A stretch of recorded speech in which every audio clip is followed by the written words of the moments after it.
Christian de Boisredon, le métier du journalisme existe depuis des milliers d'années. Pourquoi est-ce qu'on a maintenant besoin d'une approche journalistique qui est plus constructive ? Parce qu'on est informé de tout ce qui se passe dans le monde. Et en fait, les gens ressentent une sorte de chape de plomb, une overdose de toute cette information. Et au lieu de les faire réagir, souvent, ça les anesthésie. Ils se recroquevillent sur eux-mêmes. Et nous, notre conviction, c'est qu'il faut rééquilibrer l'information, les problèmes et les solutions, pour que les gens se disent « Ah oui, mais il y a des solutions, et donc je peux peut-être être acteur, moi aussi ».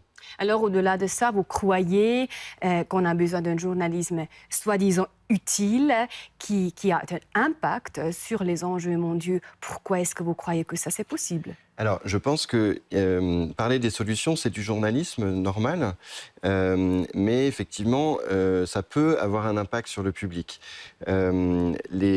Gandhi a une phrase qui dit « L'arbre qui tombe fait beaucoup de bruit, mais la forêt qui germe, on ne l'entend pas ». Et c'est vrai que les médias ont tendance, et c'est normal, à parler de ce qui fait du bruit, mais de ne pas voir tous les signaux faibles qui vont être les solutions pour demain.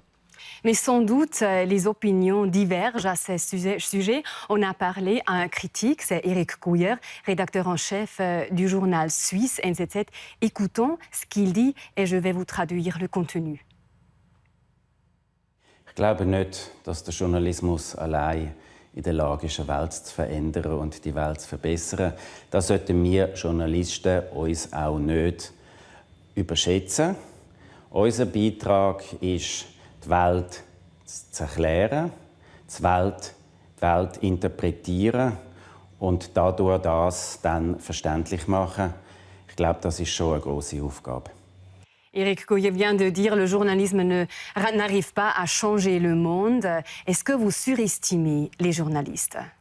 Alors, je pense que les journalistes ont beaucoup plus d'impact qu'ils le pensent. Ce n'est pas leur mission de changer le monde, mais ils ont un impact. Un exemple, mon frère, avec un de ses amis, Laurent Marbacher, au Chili, se demandait comment ils peuvent aider les gens dans les bidonvilles. C'est dans les années 80, et il tombe sur un article qui parle du microcrédit au Bangladesh. Et donc, il décide de répliquer cette initiative. Et 30 ans plus tard, cette banque de microcrédit a créé à peu près 100 000 emplois. Et ce qui est intéressant, c'est que le journaliste qui a écrit l'article ne sait pas que son article a eu un impact sur 100 000 personnes. C'est peut-être pour ça que nos amis journalistes ne se rendent pas compte de l'impact qu'ils peuvent avoir. Mais beaucoup de journalistes ont peur qu'avec une approche comme ça, le journalisme va muter dans une machine d'optimisme, dans une machine de good news. Qu'est-ce que vous y répondez ? Alors, ce qui est très important, c'est de rester très critique. La même façon qu'on est critique sur les problèmes, d'être critique sur les solutions et d'aller faire de l'investigation et de vérifier que ces solutions marchent et d'en parler comme on parle d'un politique ou de n'importe quel autre sujet. Le journaliste ne prend pas forcément parti. Et il ne fait pas la promotion d'une initiative. Il en parle tout simplement si elle est intéressante. Mais les critiques disent que le journalisme comme ça devient comme sorte de porte-voix pour les agences public relations. Souvent, les projets dont on parle n'ont pas d'agence de relations presse. Donc, justement, c'est ces forêts qui germent et personne n'en fait la promotion. Et les journalistes, c'est aussi pour ça parfois qu'ils ne les voient pas. Abordons un autre sujet et écoutons à nouveau ce que Erik Couyer critique. Ich weiß nicht, ob sie weltverbessernd ist, ob sie das überhaupt sein will. Ich glaube, sie ist wirkungslos. Weil alle, die ich gesehen habe, dass sie damit angefangen haben, da ist das dann mehr oder minder auch wieder eingeschlafen. Da hat man dann einzelne Geschichten gemacht, die man dann als besonders eben solution-based oder konstruktiv dargestellt hat.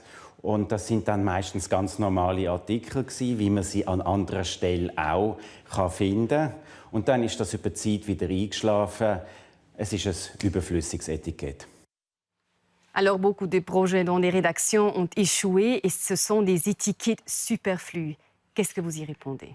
C'est effectivement l'opinion de beaucoup de journalistes qui pensent que ça n'intéresse pas les gens. Et moi, j'avais convaincu il y a quelques années le patron de Libération, un grand journal français. Il a fallu que j'y aille 3 fois pour le convaincre. Finalement, il avait accepté de dire « OK, on va faire un numéro le 26 décembre ». Et en fait, c'est le pire jour de l'année en termes de vente. Et les journalistes ne voulaient pas le faire parce qu'ils trouvaient ça trop positif. Donc on l'a fait avec des freelances et le rédacteur en chef. Et ça a été la meilleure vente de l'année. Et quand les journalistes ont vu les articles, ils ont dit, mais en fait, c'est des articles très intéressants. Et quand on parle des solutions, on se rend compte qu'on parle aussi du problème pour expliquer à quel problème on répond. Et du coup, ils ont décidé de le refaire plusieurs fois et ça a toujours été un succès. Alors évidemment, vous êtes convaincu de cette approche. Merci beaucoup, Christian de Boisredon, d'avoir participé à cette émission spéciale. Merci de m'avoir invité.